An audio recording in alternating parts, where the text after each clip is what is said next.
video for the class, divination class. I'm not going to move on to the next card right now. I'm going to stick a bit after the Hermit because there's a lot of workings regarding the Hermit. I think I should give you like more details regarding self-analysis, because the Hermit card relates to self-analysis and healing yourself after going through an experience. Like any car, you drive a car and it goes through maintenance after a long distance. Same thing with the self and the body. When you go through an experience, positive or negative, there's always some sort of dust that you need to clean up. And the process that we do that is we start, like, I want to first of all talk about banishing rituals. Of course, there is the internet is full of YouTube is full of rituals regarding banishing rituals. I personally use the Gnostic pentagram ritual, and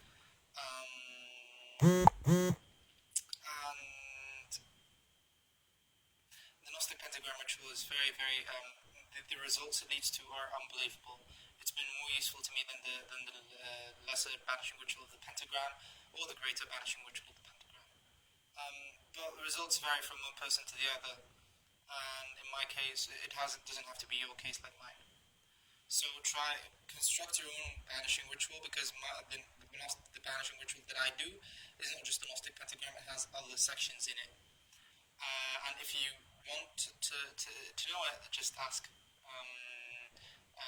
And I'll tell you, of course, in a different video. But I would rather if you make your own thing, your own banishing ritual, so it becomes more meaningful, you know.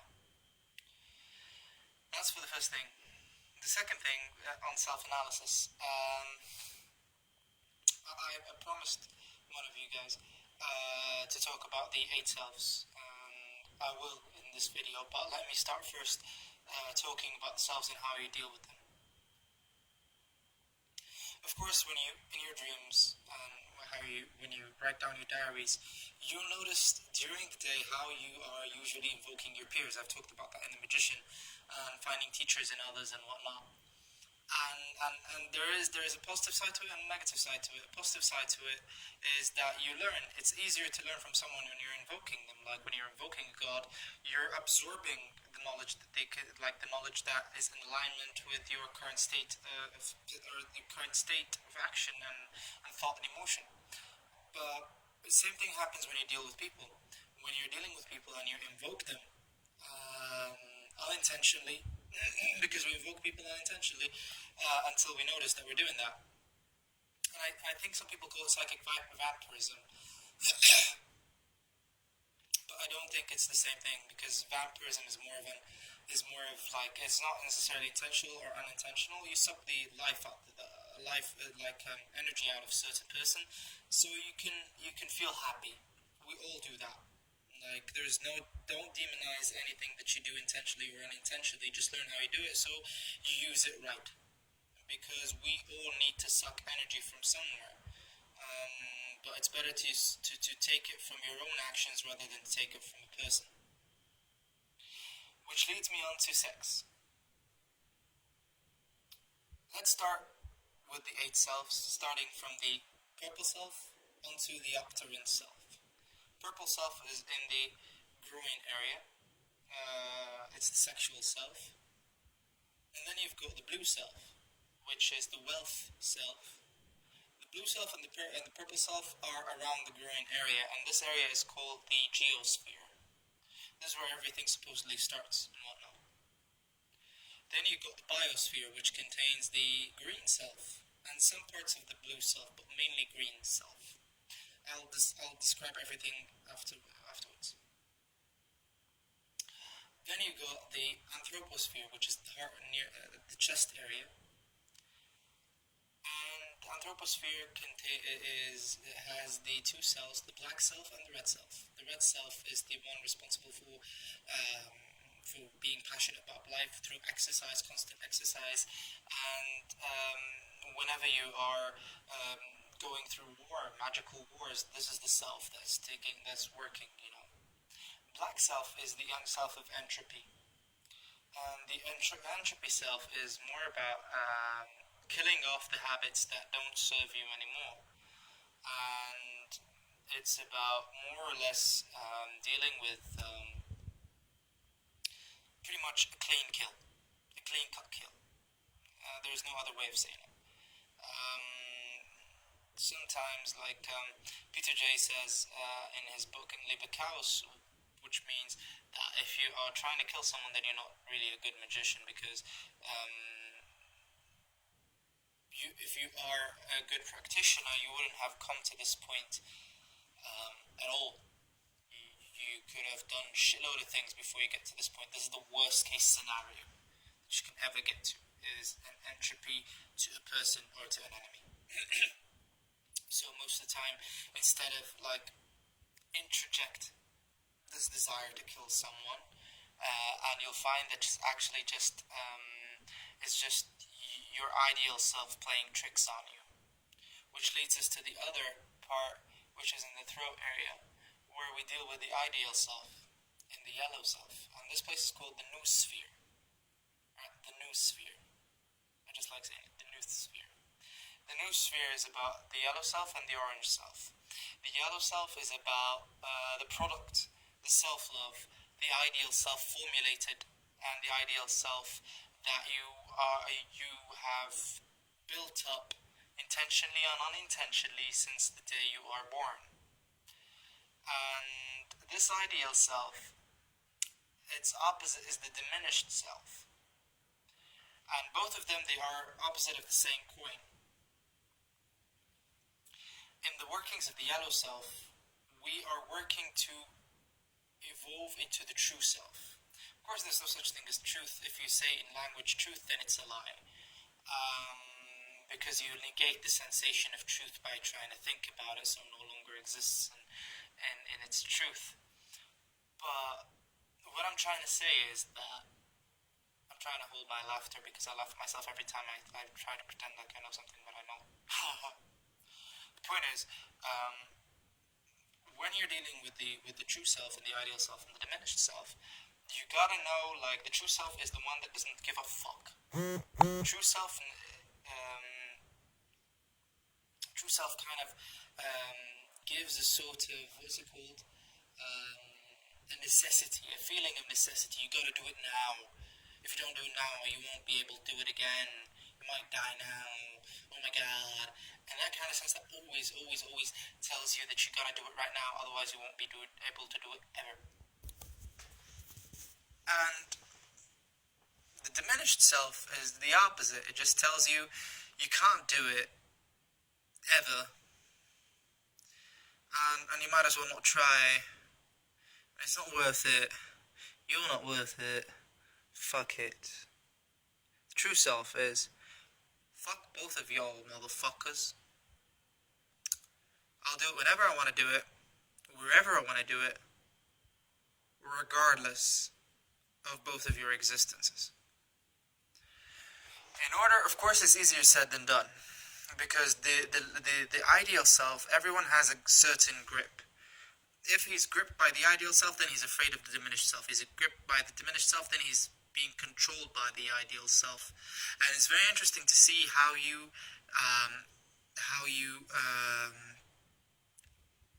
exteriorize your ideal self in others, and how you exteriorize your diminished self in others, and see how you act accordingly to that. And you'll find how the other selves relate to the yellow self. You'll find how you're dealing with some people, which takes me to communication in the orange self. In my case, I say the orange self is in the right, yellow self is in the left. But not necessarily. I mean, everyone will have his own subtle anatomy and his imagination of it, or her imagination of it. But the ideal self, the communication, the orange self and its communication. When you're communicating with someone, you want to, and that I talked about that in the magician card, about when I talked about manipulation, and I just talked with one of you guys, I commented about his concept of manipulation and what does he understand of it, and why not would you demonize yourself if you are manipulating yourself to become better? So if you're okay to do it with yourself, then you should be okay with doing it with others. But that's not my point. And I'm not ready to have a conversation, an argument about that, because if you haven't noticed, the more you notice that you're actually manipulating people. It just depends, what are you manipulating them to do? And you are being manipulated by people. Just let go of the fact that you have a free will, because you don't. The best thing when you want to think of the free will, what do you know, free will and whatnot? Free will, what is it free from? Because there's no such thing as absolute freedom. You know, even death, the body needs worms to decay, or needs fire to burn. It's not free from dependency on something else. In the orange self, you're dealing with communication and how to make yourself be able to talk the proper language that gets you through the shortest path to what you want. You don't want to waste time. You know, time is a very, very expensive thing. It's a very expensive commodity. You don't want to waste it on talking about something that you could talk about in 2 minutes and end up talking about it 20 minutes, you know?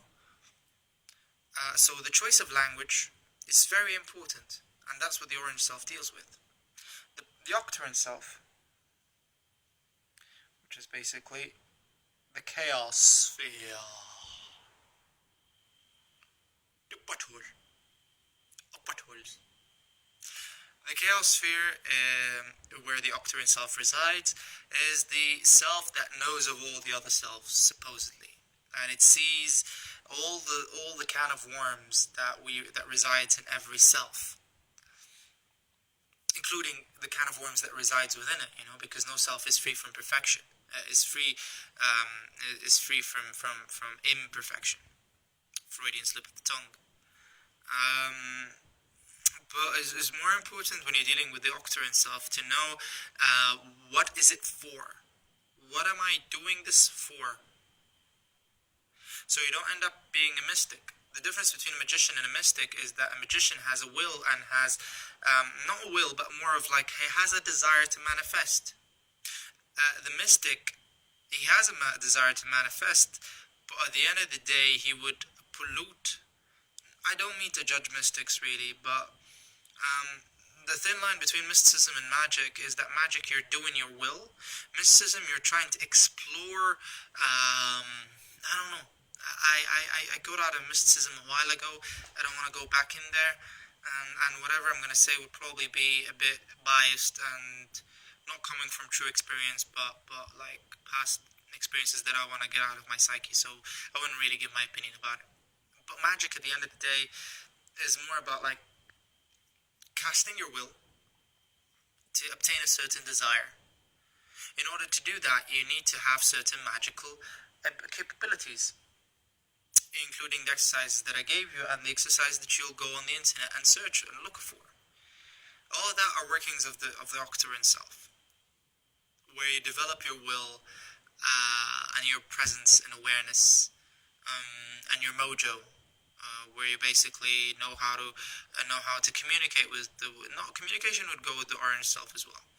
But this is more about like your presence, your magical presence, your essence as a magician. And Christopher Hyatt had a very, very nice thing to say about that. He said that I've never seen a magician yet, although he was raised by Israel. He was taught by fucking Israel Rigardi, right? And he said, I haven't seen a magician yet. That says a lot. It really says a lot when a badass like Christopher Hyatt, who's lived in the age of Robert Antoine Wilson and Israel Rigardi and Aleister Crowley and all those people, and he said this: I haven't seen a magician. So that gives you something to work with, right? that really it's a continual archetype of the magician who resides in the octarine self. And now that we talked about the selves, and briefly, of course, I'd expect you to do more research. I don't want to give you all the information that you can gather on your own, including the gods of those selves and whatnot. But since I told you about what the selves are, so it's easy to figure out the gods. Plus, I don't want to give you tell you what gods I work with. Not due to secrecy or anything like that. But if I tell you, then I'm just suggesting. I'm suggesting that you go work with someone instead of you finding something that's actually in alignment with your current state.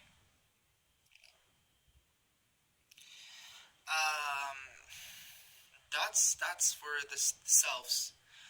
Before I go, I want to just tell you again about self-analysis.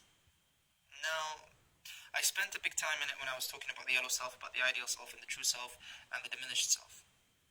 My homework for you guys is that you, whenever you go through an experience, this is not a homework, it's just something for you to write down in your diaries, is to observe yourself, not to stop yourself. Stopping yourself will make you feel bad, because you still don't know why you're doing it. You still don't understand the compulsion. For you to understand the compulsion, you have to feel the compulsion first and to act upon it and do the mistake so that you can learn. But if you are stopping yourself with the compulsion without knowing what it is, and you still didn't know the compulsion of the diminished self, and you still didn't know the compulsion of the ideal self, you wouldn't understand where they exhibit their powers at. Because every self has I don't call them demons, because demons is the Christian term or the Brahmic term.